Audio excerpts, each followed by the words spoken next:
दोस्तों, एक मर्तबा दुनिया में 70,000 मुर्दे एक साथ जिंदा हो गए। लेकिन क्या आप जानते हैं ये सब कैसे हुआ? तारीख का ये वाकया आज भी अल्लाह की कुदरत का सबसे रोशन पैगाम है। तो चलिए जानते हैं कि ये वाकया कैसे पेश आया। इसका वाकया ये है कि बनी इसराइल की एक जमात जो हजरत हिस्कील अलैहिस्सलाम के शहर में रहती थी, शहर में ताउन की वबा फैल जाने से उन लोगों पर मौत का खौफ सवार हो गया और ये लोग मौत के डर से सब के सब शहर छोड़कर एक जंगल में भाग गए और वहीं रहने लगे। तो अल्लाह ताला को उन लोगों की ये हरकत बहुत ज्यादा नापसंद हुई।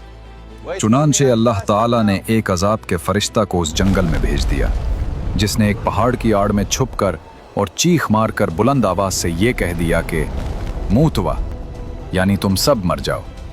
और इस महेब और भयानक आवाज को सुनकर बगैर किसी बीमारी के बिल्कुल अचानक ये सब के सब मर गए, जिनकी तादाद 70,000 थी। इन मर्दों की तादाद इस कदर ज्यादा थी कि लोग उनके कफनो दफन का कोई इंतजाम नहीं कर सके और इन मर्दों की लाशें खुले मैदान में बेगौर और कफन 8 दिन तक पड़ी पड़ी सड़ने लगीं और बेइंतहा ताफुन और बदबू से पूरे जंगल बल्कि उसके अतराफ में बदबू पैदा हो गई।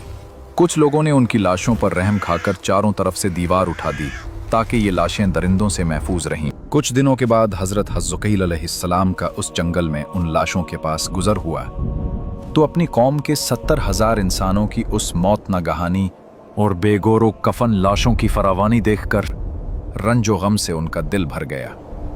आप दीदा हो गए और बारी ताला के दरबार में दुख भरे दिल से गिड़गिड़ाकर दुआ मांगने लगे, या अल्लाह, ये मेरी कौम के अफराद थे जो अपनी नादानी से ये गलती कर बैठे कि मौत के डर से शहर छोड़कर जंगल में आ गए। ये सब मेरे शहर के बाशिंदे हैं।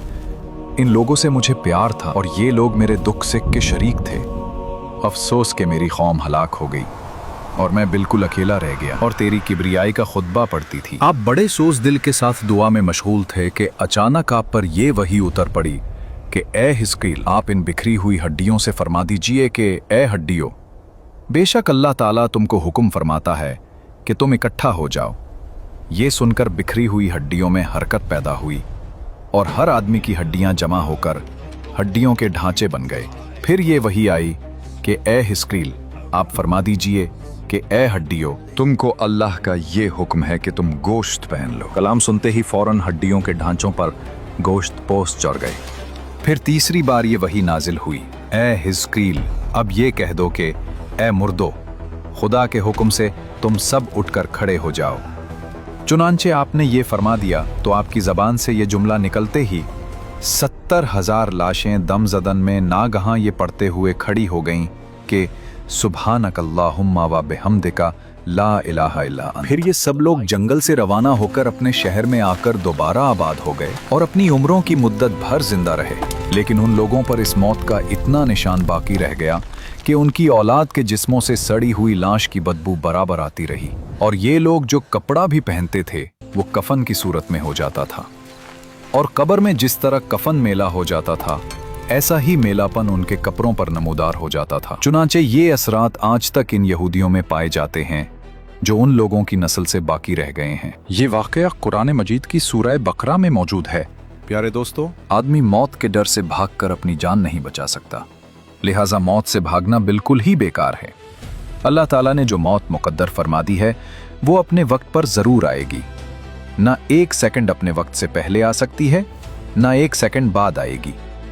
लिहाजा बंदों को लाजिम है कि रिज़ाए इलाही पर राजी रहकर साबिर व शाकिर रहें और खा कितनी ही वबा फैले या घुमसान का रन पड़े, इत्मीनान व सुकून का दामन अपने हाथ से ना छोड़ें और ये यकीन रखें कि जब तक मेरी मौत नहीं आती मुझे कोई नहीं मार सकता और ना मैं मर सकता हूं।